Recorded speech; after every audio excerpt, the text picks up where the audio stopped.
हम लोगों को ऐसा फील ना आए कि हम बेड पे नहीं सोते हैं, तो पापा ने क्या किया था, हमारे अगरबत्ती का काम था यहाँ पे। तो अगरबत्ती के जो बॉक्सेस आते थे, ऐसे 6 बॉक्स लगाते थे वो, उसके ऊपर गद्दे डाल देते थे और हमको वहाँ सुला देते थे। 9th तक मैंने हिंदी मीडियम किया, 10th तक मराठी मीडियम किया और 11th में मैंने इंग्लिश मीडियम किया। तो सब यही बोलते थे कि यार तेरा बेस इतना स्ट्रांग नहीं है, तेरा इंग्लिश मीडियम नहीं है, तुझे इंग्लिश नहीं आती है, सीए तेरे से नहीं हो पाएगा, बहुत टफ है, 18-18 घंटे पढ़ना पड़ता है, तू नहीं पढ़ पाएगा। जैसे उसने बोला ना सीएस आसान है, मैंने सोचा अब सीएस ही करना है। और आज के टाइम पे अगर मैं बात करूं, हम हेलो दोस्तों, मेरा नाम शुभम अब्बड़ है एंड मैं बेसिकली अगर मैं बात करूं तो by profession I am a company secretary and by passion I am a proud teacher. मेरी अगर जर्नी की शुरुआत करूं, सबसे पहले मैं थैंक यू कहना चाहूंगा जोश टॉक इंडिया को, क्योंकि ये चैनल देख के हम मोटिवेट होते थे। जब हम पढ़ाई करते थे तो इसके बहुत सारे वीडियोस देख देख के हम मोटिवेट हुए हैं। तो आज इस प्लेटफॉर्म पे आने का मौका मिला तो बहुत ही खुशी हो रही है। तो शुरू करते हैं। स्टोरी ऐसी है कि यार मेरा जो बेसिक एजुकेशन राजस्थान में एक बहुत ही स्मॉल टाउन था राबड़ियात करके, वहां से मेरा बेसिक एजुकेशन हुआ। गवर्नमेंट स्कूल में मैं पढ़ा करता था। पूरी स्कूल में 50-60 स्टूडेंट हुआ करते थे, क्योंकि गांव में इतना एजुकेशन का वैल्यू नहीं था। और अभी भी अगर देखा जाए, आप भी जितने भी लोग देख रहे हैं मुझे, तो बहुत सारे ऐसे लोग होंगे जो स्मॉल टाउन से होंगे, तो वहां इतना एजुकेशन का वैल्यू नहीं है, इतना माहौल नहीं है एजुकेशन का। तो सेम जो बेसिक एजुकेशन था वो बहुत वीक रह गया। पापा की जो है वो किराना की दुकान हुआ करती थी एंड हमारी टोटल फैमिली इनकम जो है उस टाइम पे 5 से 6 हज़ार रुपए हुआ करती थी। तो फाइनेंशियली भी कोई बहुत अच्छा हम कर नहीं रहे थे। अब हुआ यूं कि कुछ फाइनेंशियल लॉसेस हुए पापा को, किराने की दुकान में बहुत सारा लॉस हुआ और उस लॉस के चलते हुए हमको शिफ्ट होना पड़ा पुणे के पास में एक छोटा सा टाउन है शिरूर में। अब 9th तक मेरा हिंदी मीडियम था और मुझे 9th में 44% थे। जब मैंने 9th में 44% स्कोर किए थे तो सबने उम्मीद छोड़ दी थी इससे कुछ नहीं हो पाएगा, ये भी छोटा मोटा जैसे काम कर पाएगा, बाकी इससे कुछ ज्यादा कुछ होना नहीं है। लेकिन अब फाइनेंशियल क्राइसिस के चलते हम शिरूर में शिफ्ट हो गए। अब जब शिरूर में शिफ्ट हुए तो मेरे एडमिशन के लिए हम भाग रहे थे, इधर उधर हम जा रहे थे एडमिशन के लिए। तो एडमिशन कहीं हो नहीं रहा था क्योंकि स्कोर जो मेरा था वो बहुत कम था, प्लस राजस्थान का जो स्मॉल टाउन था तो उधर का जो एजुकेशन बैकग्राउंड था वो जीरो था।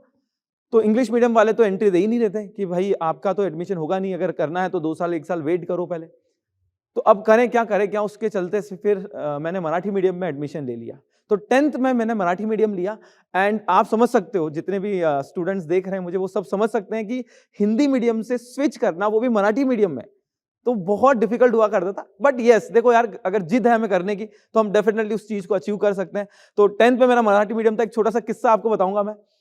एक बार मेरे को फैकल्टी ने, मराठी में एक वर्ड है न बगता लिहा, न बगता मतलब बिना देख के लिखना है, और मुझे मराठी आती नहीं थी, तो मैंने 9 बार लिख दिया यार। न मतलब मुझे लगा 9 बार लिखना था, तो मैं 9 बार लिख के चला गया। तो फैकल्टी ने चिल्ला दिया, बोले क्या कर रहे हो आप, कैसे होगा आपका, कैसे पास कर पाओगे, आपको तो मराठी भी नहीं आती है। तो वो मुझे हिट कर गई। और वो ऐसी बात है ना कि सब लोग बोल रहे थे कि तेरे से होगा नहीं, तेरे से नहीं कर पाएगा, तू छोड़ दे, एक काम कर, क्यों ही पैसे लगा रहा है घर वालों के, कुछ काम काज चालू कर दे, पापा के साथ काम करना स्टार्ट कर दे। बट वो है कि उस टाइम पे डिसाइड कर लिया था कि हर वो आवाज दबानी है जिसने कहा था कि तुझसे ना हो पाएगा।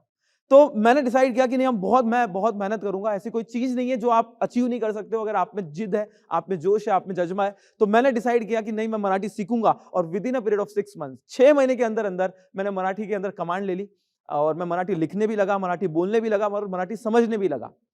और मैंने 10th के अंदर 76% स्कोर किए, जो मैं मेरे क्लास का, स्कूल में नहीं है, मेरे क्लास में मैंने सेकंड स्कोर किया था।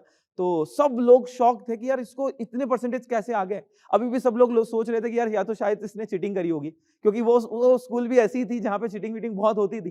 तो सबको ऐसा लगा था कि इसने तो चीटिंग करके मार्क्स लिए। लेकिन मुझे पता था कि यार मैंने मेहनत करी है। अब हमारा जो मैं बैकग्राउंड बता दूं, तो हम लोग एक रूम में रहते थे, 6 लोग, पापा मम्मी, मैं, मेरा छोटा भाई, दादा दादी, 6 लोग हम एक रूम में रहा करते थे। और उसका जो रूम का जो हॉल हुआ करता था, उसमें पापा ने पूरा सामान ला के रखा था।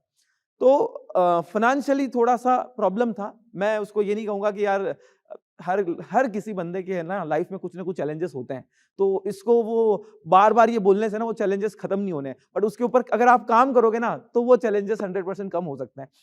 अब हम लोगों को ऐसा फील ना आए कि हम बेड पे नहीं सोते हैं, तो पापा ने क्या किया था, हमारे अगरबत्ती का काम था यहाँ पे। तो अगरबत्ती के जो बॉक्सेस आते थे, ऐसे 6 बॉक्स लगाते थे वो, उसके ऊपर गद्दे डाल देते थे और हमको वहां सुला देते थे, ताकि हमको ऐसा फील आए कि चलो हम ऊपर सो रहे हैं, नीचे नहीं सो रहे। और अब वो बॉक्सेस में से तो ऑब्वियसली बात है, माल है तो वो गुड्स तो बेचेंगे ही वो। तो जो रिटेल बॉक्स होते थे वो कभी कभार निकाल लेते थे, तो जब हम लेटते थे कभी हमारा सर अंदर जा रहा है, कभी हमारा हाथ अंदर जा रहा है, तो वो भी एक अच्छी चीज थी, बड़ा मजा आता था। लेकिन वो होता है ना कि जितने भी मिडिल क्लास स्टूडेंट्स होते हैं ना, वो बहुत जल्दी मैच्योर्ड हो जाते हैं। लोअर मिडिल क्लास स्टूडेंट्स जो है, जितने भी आप यहाँ पे स्टूडेंट्स मुझे देख रहे हैं, आप इस चीज को कोरिलेट कर पाओगे कि हम जल्दी मैच्योर्ड हो जाते हैं। और मैच्योरिटी ऐसी डेवलप हो जाती है कि यार घर वालों को बर्डन नहीं देना है, जितना हो सके हमें खुद से करना है। तो अब मैंने 10th मेरा बहुत अच्छे से हो गया। अब 11th में ऑप्शंस थे कि साइंस लें या कॉमर्स लें।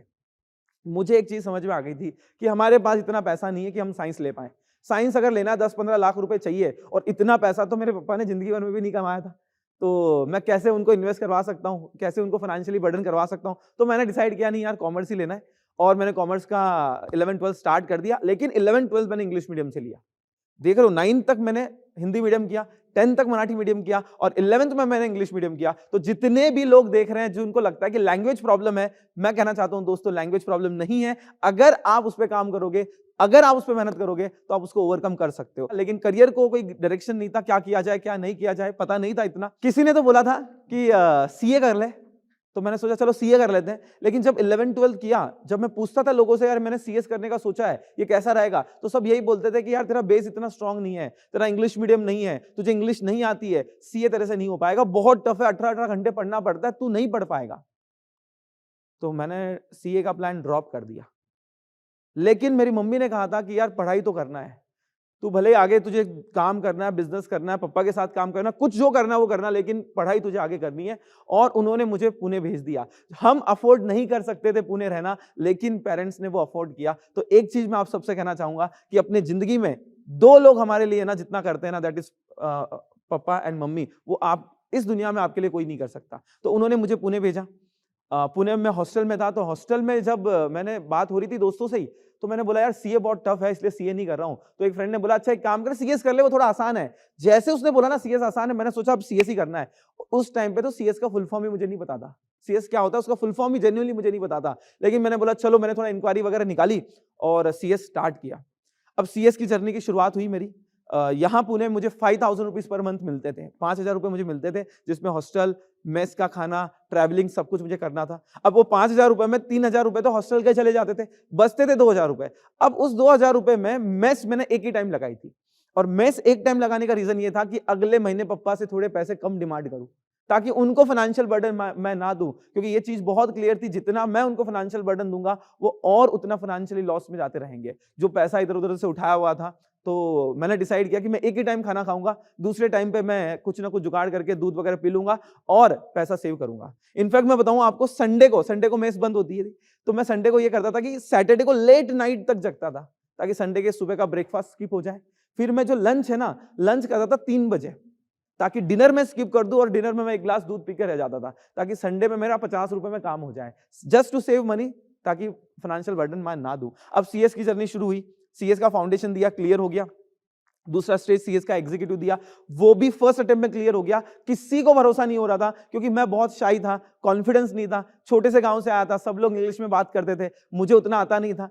तो मैं थोड़ा सा एक वो रहता है ना क्लास में, वो बच्चा जो चुपचाप से रहता है, किसी से बात नहीं करता है ज्यादा, कोई कुछ बोले तो सिर्फ हाँ ना में आंसर करता है, मैं वही काइंड का स्टूडेंट था। तो बट मेरा जब एग्जीक्यूटिव क्लियर हुआ ना, तब सबको लगा कि यार इस बंदे में दम है, ये बंदा कुछ कर सकता है। और जो मेरे मेंटर है, लाइफ में कुछ अच्छे लोग जब मिलते हैं ना, तो आपकी लाइफ स्मूथ हो जाती है। जो मेरे मेंटर है Ashish Pareek sir and simple ma'am, उन्होंने फिर मुझे ऑफर किया कि यार तू पढ़ा सकता है। मैंने तो कभी जिंदगी में नहीं सोचा था कि मैं पढ़ा पाऊंगा, कभी मैंने सोचा नहीं था कि मैं पढ़ा पाऊंगा, बट उन्होंने मुझे बोला कि तू पढ़ा सकता है। तो मैंने सीएस फाइनल का एग्जाम दिया, प्रोफेशनल का एग्जाम दिया, और टीचिंग की शुरुआत की। और पहले बैच में मुझे पता है मैं 11th पढ़ा रहा था, और 8 स्टूडेंट मेरे सामने बैठे थे, 7-8 स्टूडेंट मेरे सामने बैठे थे। और जब मैंने पढ़ाया उनको, 2-4 दिन बाद में उनके रिव्यूज जो आए बहुत ही पॉजिटिव थे कि सर आपसे पढ़ के बड़ा मजा आ रहा है।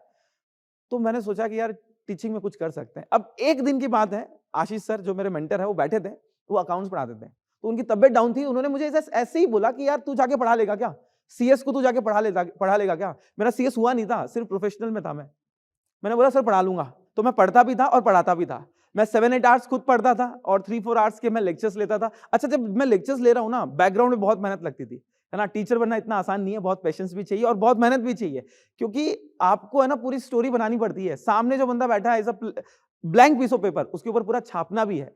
तो 2015 में मैंने सीएस क्लियर किया। पहले ऐसा था घर वालों से पैसे मंगवाता था मैं। जैसे मैंने टीचिंग स्टार्ट की, थोड़ा बहुत पढ़ाना स्टार्ट किया, मैं थोड़े पैसे, मुझे याद है मेरा पहला सैलरी था 7,000 रुपए। 7,000 रुपीज से मैंने अपना करियर स्टार्ट किया था। तो उसमें से मैंने एक साड़ी लाके दी थी मम्मी को, जो मम्मी ने आज तक संभाल के रखी है। जब भी कोई ऐसे फंक्शंस होते हैं जो इंपॉर्टेंट है, वहां पे मम्मी आज भी वो साड़ी पहनती है। और तब एक समझ में आ गया कि टीचिंग ही मेरा करियर है, तो मैंने टीचिंग स्टार्ट की। टीम बहुत अच्छी बन गई मेरी।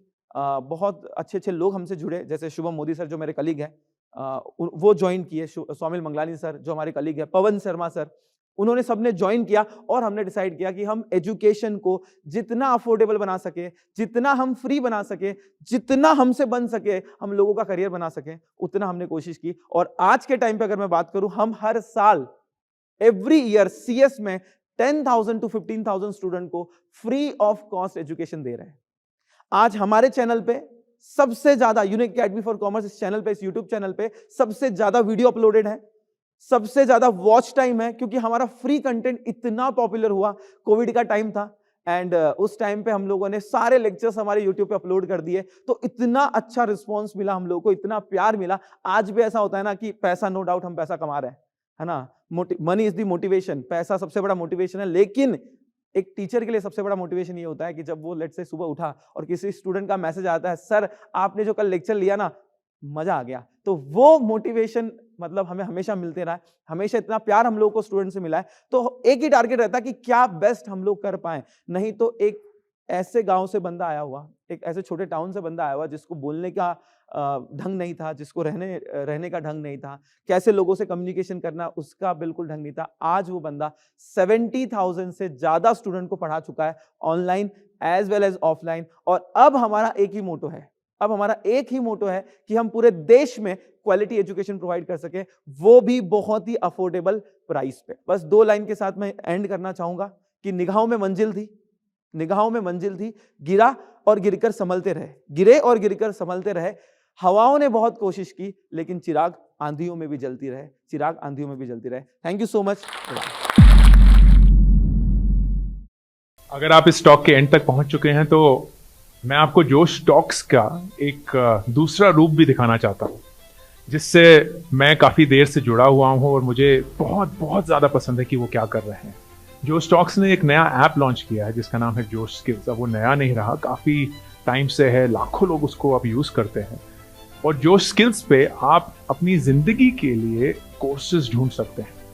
वो कोर्स नहीं जो आपको physics, chemistry, commerce, business studies पढ़ाएंगे, वो कोर्सेज जो आपकी जिंदगी में आपको कैसे जीना चाहिए वो सिखाएंगे।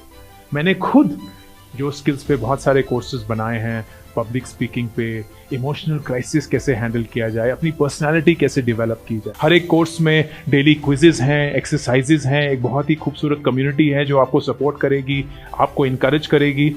आज ही डाउनलोड करें जोश स्किल्स का ऐप और उनके कोर्सेज एक्सप्लोर करके अपनी जिंदगी को आगे बढ़ाएं।